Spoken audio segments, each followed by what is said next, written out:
Hey there, this is Joey, back again with another marvelous video. The Autobots are a faction of sentient robotic beings from the fictional Transformers universe who are characterized by their unwavering commitment to protecting innocent life and fighting for justice and freedom. Over the years, the Autobots have been portrayed as heroic warriors who have risked their lives time and time again to protect Earth and other planets from the evil Decepticons and other dangerous adversaries. Despite facing overwhelming odds and seemingly insurmountable obstacles, the Autobots have never wavered in their commitment to justice and freedom. Their heroism and sacrifice have inspired generations of fans around the world, and their story continues to be told in new and exciting ways. In this video, we are going to explore 15 of the unfortunate deaths of our beloved Autobots. So let us go straight to the video. Before we go into our explanation, we have a very small request. If you like our content, please support us by subscribing to our channel. This is a small click for you, but for us, it means a lot. Thank you. Let's begin.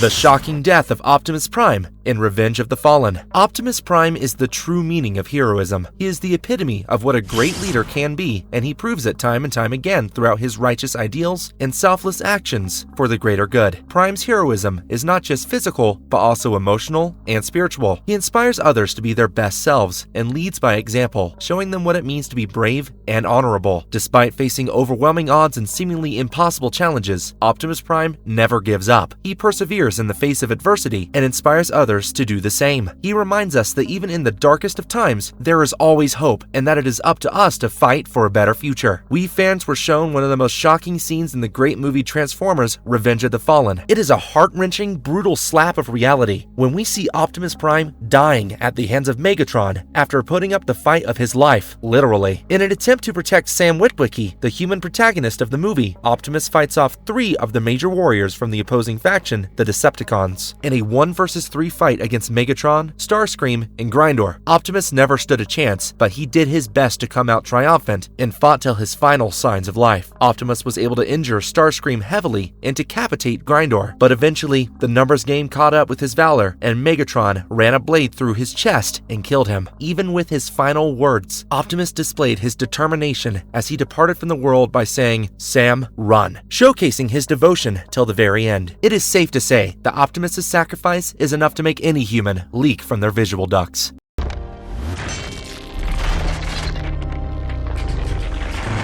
Ratchet's death was one of the most unfortunate ones in the movies. Ratchet is the veteran Autobot combat medic who shares a similar mindset to Optimus in doing what is right and fighting for justice. In the Transformers movie series, Ratchet was among the first Autobots who arrived on Earth. Although their mission was to find and locate the Allspark, Ratchet grew a natural affinity for the denizens of Earth. He saw humans as organic life forms that did not deserve to perish due to the chaos that the world of the Transformers brought to them. Ratchet served under the command of Optimus alongside Nest for several years on Earth, but after the Battle of Chicago, where Sentinel betrayed the Autobots and Nest and brought a whole battalion of Decepticons to Earth, all of the Autobots were wanted and were being pursued by the human military alongside Decepticons. They were targeted as threats which were endangering the planet. Ratchet and the other Autobots received a distress message from Optimus telling them to run and hide, but all of their efforts were fruitless as Ratchet was located and ambushed by the CIA team. They displayed their full manpower to take Ratchet down, who was not even fighting back, but pleading for them to stop. He kept exclaiming how he was a friend and not a foe, but the barrage of firepower kept raining down on him. Eventually, Lockdown arrived on the scene and crippled Ratchet. He then tried pulping out information from him regarding Optimus' location. When Ratchet refused,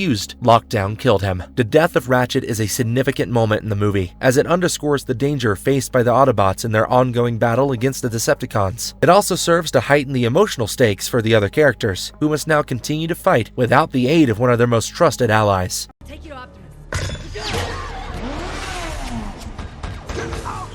Death of the dutiful Autobots, the Arcee sisters. The miserable existence of the Arcee sisters in the movies is still upsetting to a high degree. They had a great backstory and plot behind them, but they were given a substantially low amount of screen time, and it is best we do not talk about what they did in this given screen time. The characters were extremely cool, their designs were refreshing, and they had a great origin story, but they were heavily underutilized. In the whole movie, they engaged in 2 battle sequences, and in the second one, they die. The sisters were first engaged with Sideways enemies in a pursuit scene through the hectic streets of Shanghai. As they smashed through buildings in a high-speed chase scene, the sisters were shown to do little to no damage. Eventually, Sideways was also able to escape them. Their second fight scene came during the action sequences in Egypt, where Sam and Michaela were caught in the war zone as Decepticons grew closer. It was the Arcee sisters and Ironhide that arrived at the battle first, but one of the sisters was easily defeated with one casual blast to the head by an unnamed Decepticon at the very beginning of their fight. Later, the remaining sisters were also easily beaten and killed. The Arcee sisters had captivating designs, as they were shaped like the letter Y, but after seeing how underutilized they were in the movies, why did the creators even bother? Fulfill your destiny.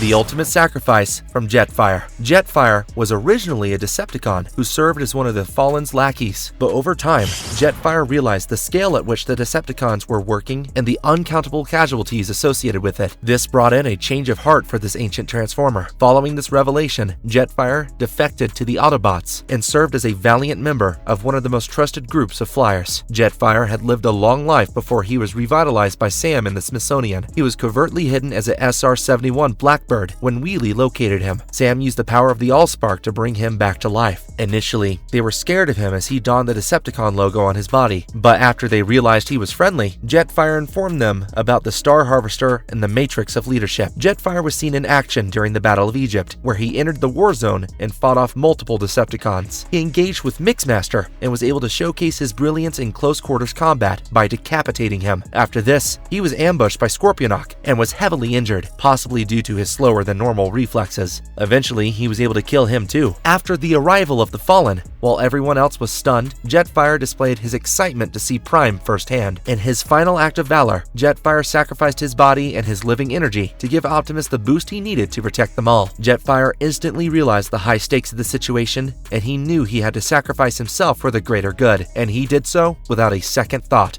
You want a piece of me? You want a piece? No! I want two! Jazz suffered a terrible death in the Transformers live-action movie. Jazz was the kind of Autobot that always uplifted the spirits of everyone around him. He was kind of like the life of the party, if the party was death due to complacency. Optimus and Ironhide were shown to be very fond of Jazz, as his happy-go-lucky persona was always a mood lifter for them. He was always going head-on into battle, determined to do what was right and protect his friends. Upon his arrival on Earth, Jazz located a nearby car dealership and pondered over which vehicle to choose for his transport mode. He eventually decided on a Pontiac Solstice with a hardtop, and it went with his personality really well. Jazz was nimble, but lacked the destructive power that was needed during battles of massive proportions. In Mission City, as the Autobots and the humans were ambushed by the Decepticons, Jazz proved his worth in the fight against Brawl, one of the most potent Decepticon warriors. Afterwards, with the arrival of Megatron, the Autobots attempted to retreat. Since they were unable to go back safely, Jazz stayed back and delayed their assailants' advances. He heroically faced off against Megatron all alone, but his bravado was met with dire consequences. The difference in their size and power difference was too much for Jazz to bear. Still, he valiantly fought Megatron, and arguably dealt the most damage to him compared to any Autobots other than Optimus. Eventually, Megatron got a hold of Jazz and flung him to the top of a building. He then landed on him, gripping him tightly. Jazz kept his bravado strong as he taunted Megatron further by asking, "You want a piece of me?" But to this, Megatron replied, "No, I want two," and ripped Jazz in half. Easy, buddy. The moving death scene involving the Talisman Knight. In the movie Transformers: The Last Knight, Talisman Knight came crashing down to Earth after Cybertron and Quintessa threatened the very existence of the legendary Talisman of the Guardian Knights. The Talisman Knight is one of the 12 Guardian Knights, and his mission was to successfully keep the Talisman away from the hands of the Enforcers trying to gain its possession. The Talisman was an ancient relic that dates back to the days of the Knights of the Round Table and King Arthur. In his mission to keep the relic safe, he was sent to Earth, but unfortunately, his spaceship was shot down at some point. This led him to crash land in the ruins of Chicago after the Battle of Chicago. Following his crash landing, Talisman Knight was mortally wounded and was left gasping for help in his final hours. He went into a sort of stasis mode for an unknown amount of time. Eventually, he was found by some wandering kids who were curious enough to climb the ship and inadvertently reactivate him. Upon his reactivation, his state was dire, and soon after, Cade Yeager found him. Cade first established a safe distance between the kids and the ship and then approached the Knight. The Knight was losing energy fast, and he was quivering in pain. Cade attempted to help him, but he was limited in his ability to do anything for him. Cade apologized to him, but the Knight instantly held out the ancient relic for for Cade to receive. Cade refused to take the talisman from him, but after he left, the Knight made the talisman follow Cade. After this, the Knight succumbed to his lethal injuries, and Cade reported back to Bumblebee that he did not make it. I mean, you know. Why did you? The tragic execution of Wheeljack. In Transformers Dark of the Moon, Wheeljack, also known as Q, is a supporting character who is a part of the Autobot team led by Optimus Prime. He is a skilled engineer and inventor who develops advanced technology for the Autobots. During the movie, Wheeljack is present during the final battle between the Autobots and Decepticons in Chicago. He helps Optimus Prime by providing him with the weapon that he designed to help defeat the Decepticons. However, while trying to evacuate the city, Wheeljack is ambushed and captured by the Decepticons alongside Bumblebee, Ratchet, and Mirage. In seemingly their final moments, Wheeljack tells Bumblebee that he believes that they are going to kill them. Not long after, Barricade pushed Wheeljack from behind and told him that his time was up. Wheeljack was still ever so friendly with the Decepticons, even in the face of death as he pleaded for mercy. His cries were interrupted as he got shot in the chest by a protoform, knocking him down on the ground. The inventor was then killed by Barricade with a powerful shot to the chassis, disembodying him and ending his life. In this emotionally charged scene, we see Bumblebee's grief over the loss of his dear friend, and once he is forced to move past him, we see B is trying to stay by his old friend's side. Wheeljack's death scene is a tragic moment in the movie, and serves to illustrate the brutality and ruthlessness of the Decepticons. It also reinforces the high stakes of the Autobots' mission to protect humanity and defeat their enemies. What's wrong, Beavis? When Ironhide was killed due to betrayal in Dark of the Moon. In the movie Transformers Dark of the Moon, Ironhide is one of the main Autobot characters and serves as Optimus Prime's right-hand man. He is a loyal and dependable warrior who has fought alongside the Autobots for many years. Ironhide is depicted as a tough and no-nonsense Autobot who takes his duties seriously. He is often seen in battle, using his massive firepower to take down Decepticons and protect his fellow Autobots. He is also shown to have a sense of humor, often making sarcastic remarks in the midst of battles. Ironhide's death is a pivotal scene in the movie, as we see the Autobots preparing for their upcoming battle against the Decepticons when one of their commanding warriors, Sentinel Prime, betrays them and states that he has struck a deal with Megatron. As Sentinel revealed that he knew they would never win the war, he blasted Ironhide from the back before anyone could even process the information. This revelation and Sentinel's subsequent treachery's first victim was Ironhide. As the cosmic rust cannon started affecting Ironhide's body, he simply questioned Sentinel by asking, "What have you done?" It was clear that he could not believe this betrayal, and the cost was his life. Sentinel's parting words for Ironhide was that he is discharging him from duty. Ironhide would eventually fall victim to the rust cannon's effects, as his body rapidly turned into rust and disintegrated. For fans of the franchise, this death was incredibly shocking and heart-wrenching, as Ironhide was one of the most beloved Autobot warriors. You deserve a better death. Then again.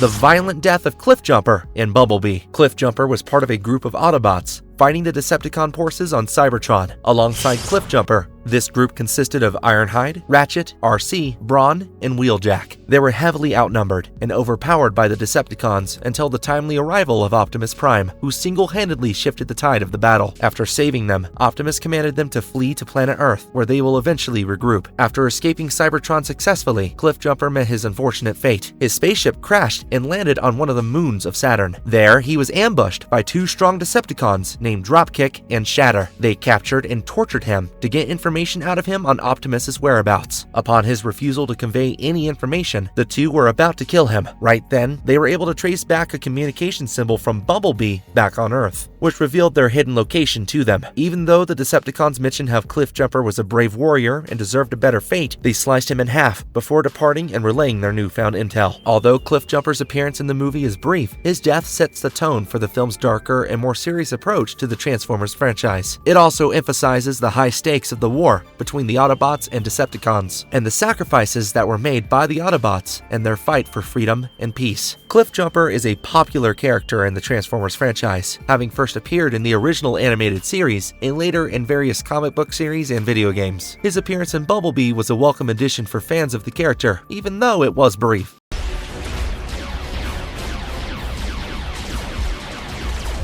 Cliffjumper also embraced a shocking death in an episode of the Transformers Prime cartoon. Among the fans of the franchise, there is a long-time running joke where they make fun of Cliffjumper dying in every distinct timeline of the Transformers universe. Although beloved by the fans, Cliffjumper never sees the light of day for too long, and his brash attitude of shooting first and asking questions later leads him to consequential fates that end with his death. In Transformers Prime, Cliffjumper is a member of the Autobots and serves as a close friend and ally to the protagonist, Optimus Prime. In this series, Cliffjumper is voiced by Dwayne "The Rock" Johnson. Cliffjumper's death in Transformers Prime comes in the very first episode of the series and is a shock to the audience. In the episode, Cliffjumper and Arcee are on a mission to investigate a Decepticon signal on Earth. While investigating, they are ambushed by the Decepticon Starscream, who captures Cliffjumper and tortures him for information. Later in the episode, the Autobots were able to locate Cliffjumper, but they find him dead, with his body badly damaged and his head missing. The discovery of Cliffjumper's death is a significant moment in the series, as it establishes the danger and high stakes of the Autobots' mission on Earth, and sets the ambiance for the series' serious approach to the franchise. Cliffjumper's death is particularly shocking to the audience because he was a well-known and popular character in the Transformers franchise. His death so early in the series was unexpected, and it established the idea that no character was safe from being killed off, creating a sense of tension and uncertainty for the viewers.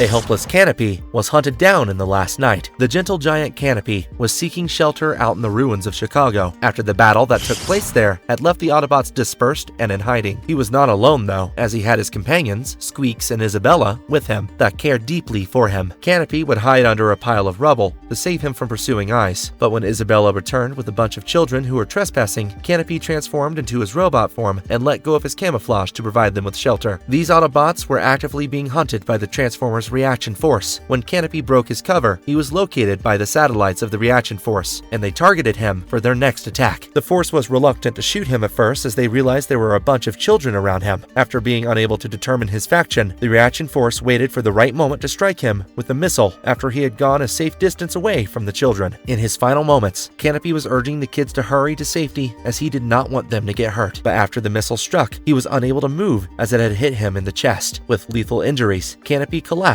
and fell in front of Isabella. He asked her to run before thanking her for being his friend. Isabella was justifiably shocked and did not want to leave Canopy's side, but she was saved by Cade, who arrived at the scene soon after.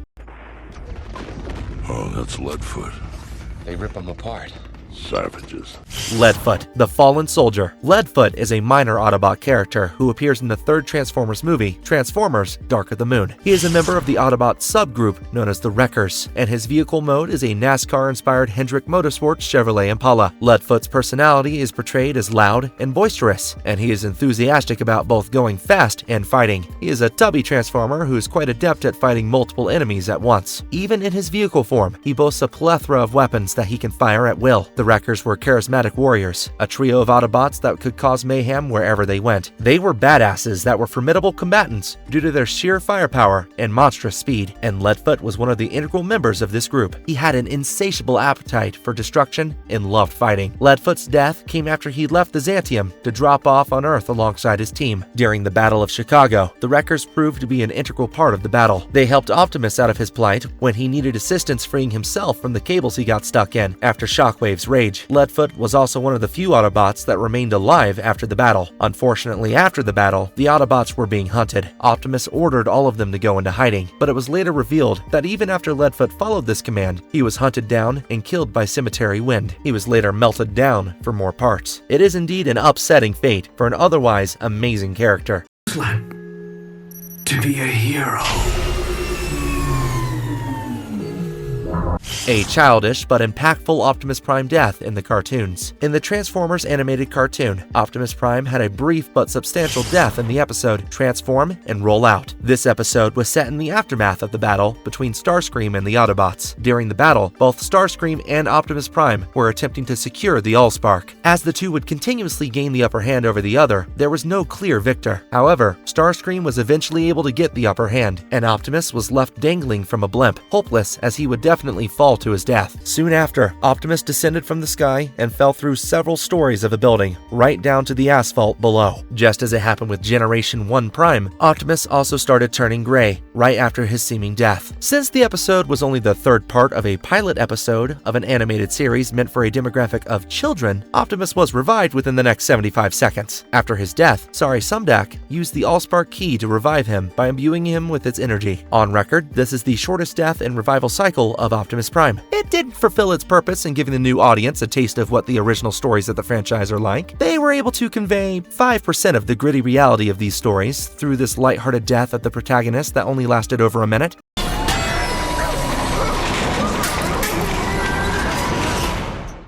Blur was savagely killed in Transformers Animated. Blur is a popular Autobot character from the Transformers franchise who has appeared in various animated series and comic books. In the Transformers Animated series, Blur is depicted as a high-speed messenger and scout for the Autobots. The series was devoid of much gritty storytelling, but it had the occasional shock factor here and there. One such shock came from the death of the beloved Blur. In the second season, Blur was under the radar of Shockwave, who was infiltrating the ranks of the Autobots by being among them in disguise. Blur was able to get an idea of such intel somehow, and he wished to inform someone about this. But before informing someone about it, Blur needed to know himself if it was true. Shockwave, who was impersonating Longarm Prime, needed to maintain his cover to keep his mission from failing. For this, he had to confront Blur himself without being out, as he was posing a major threat with this intel. So, Shockwave employed his control over his compound and trapped Blur. He was later crushed inside the garbage cube in a heavily upsetting death. Shockwave later gave that cube of junk to Cliffjumper while being the imposter Longarm and requested him to incinerate it. The unfortunate fate of Blur was never revealed in the show. Rather, it was just heavily implied. But the concept art and later story arcs in the comics confirmed that Blur eventually was rebuilt.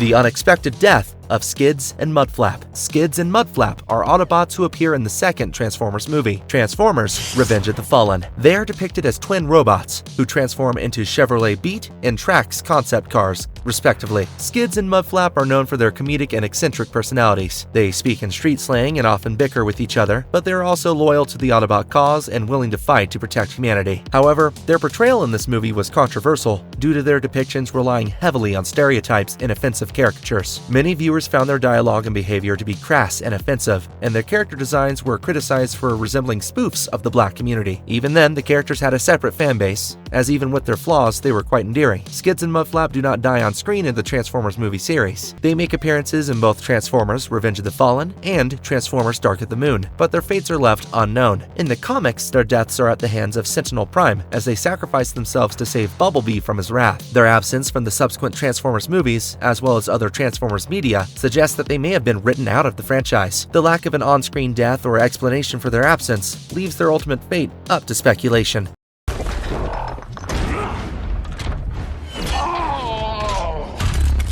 Conclusion. One of the defining characteristics of the Autobots is their willingness to sacrifice themselves for the greater good. Throughout the Transformers franchise, we have seen Autobots make countless sacrifices to protect their allies and defeat their enemies. From Optimus Prime's iconic self-sacrifice in the 1986 animated movie to Ironhide's heroic stand against Sentinel Prime in Transformers: Dark of the Moon, Autobots have shown time and time again that they are willing to lay down their lives to protect the innocent and preserve freedom. In addition to their individual acts of heroism, the Autobots have also come together to face some of their greatest challenges as a team. From the climactic battles in the Transformers films to the epic struggles in the Transformers comics and animated series, the Autobots have shown remarkable teamwork and cooperation in the face of adversity. Whether it's Optimus Prime leading the charge or Bumblebee and the other Autobots fighting alongside human allies, the Autobots have always been willing to work together to defeat their enemies and protect their homes. Whether they are battling the Decepticons or facing other threats to the galaxy, the Autobots are a shining example of courage, sacrifice, and selflessness in the face of danger. And if you liked our content, don't forget to leave a like and subscribe to us if you haven't already. Have a good one and be safe. Thanks, everyone.